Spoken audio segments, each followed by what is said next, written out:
like to recycle a lot of our food scraps or any of our waste. So you can see in this pile here, this is the beginning of our compost heap. So we've got some rhubarb leaves. These actually can't be eaten because they're poisonous. So these will go into our compost heap. We have an onion here that can't actually be eaten by people.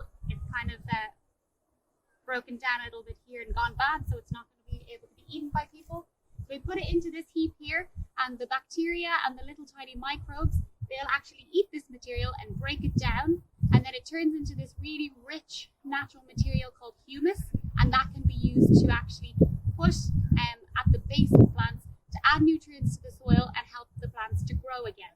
So we've taken any of the waste that we haven't been able to eat, put it into our compost heap, allowed it to break down, get really rich and fertile, and use it again to create more food.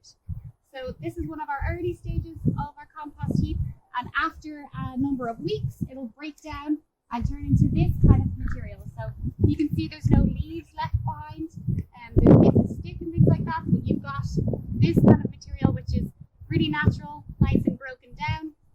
Lots of water and bacteria in this heap are helping to create that rich natural material, and it'll break down a little bit further and turn into something that can then be used back out into the garden.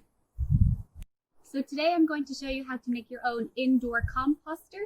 So I'm just going to show you some that we have outside in Airfield here. So these are our compost heaps. They will have lots of moisture, and when we cover it with the tarp, it'll create a nice amount of heat, and that will create this nice environment where the bacteria can thrive and break down all the material. And we're going to make our own small indoor compact composter that you can use at home. So these are all the materials that we're going to need to make our at-home composter. We have our plastic bottle, which is going to be the container for the mixture. We have something long enough to use to stir around the mixture in the bottle. I've got some scraps of paper, a container to collect soil from outdoors, a push pin or thumbtack to make holes in the bottle just to allow air into the mixture. We've got our food scraps. So if you're going to use your food scraps, make sure they're non-animal related food scraps. Eggshells and other things like that are better if you have an outdoor compost heap. But because we're going to keep this indoors, we're just going to use vegetable scraps and food scraps. And then finally, I have a bit of water just to add a bit of liquid to the mixture. So I'm just about to collect some soil to make our composter. So it's very important that you collect soil that is just out in the ground and you don't use bad compost, because this already has lots of bacteria and microbes in it that will help the food scraps to be broken down really well. So we're just going to collect a good scoop, maybe a bit more than that. And it's no problem if you pick up bits of sticks or little bits of leaves at the same time. They'll also be broken down in the process in the composter.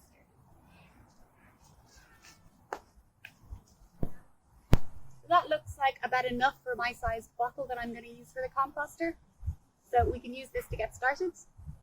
So with our plastic bottle, all I've done is just cut off the top of it with a scissors.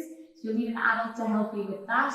So they can just cut off about that much from the top, and you can actually use this as a lid for your at-home composter.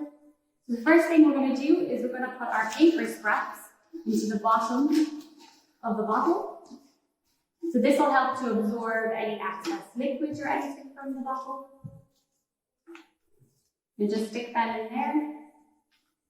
And then we just need to create a few small holes into the bottom of our composter. So also get an adult to help you with this. So you just need to push it through and just make a few holes at the bottom just to let a bit of air in, and this will help the bacteria to thrive with the oxygen from the air.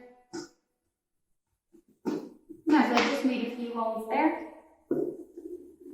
And this is our soil that we collected earlier. Just going to add that on top. Make sure it's evenly spaced out. And then just push it down a little bit just to make the paper sit nicely at the bottom.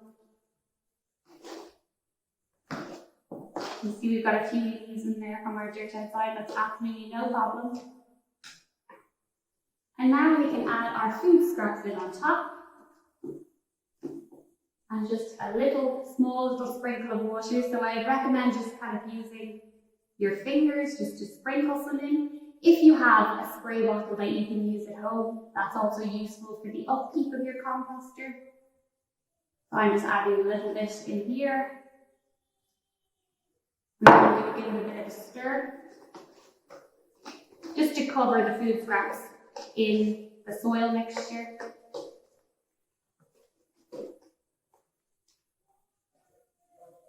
Now the paper at the bottom should stop any liquid from leaking out of the bottle at any point. And then we can just use this as our lid on top. So this stops any kind of large amount of smell coming out, but you can see that there's still a hole in there, so there's air coming into the top of your composter.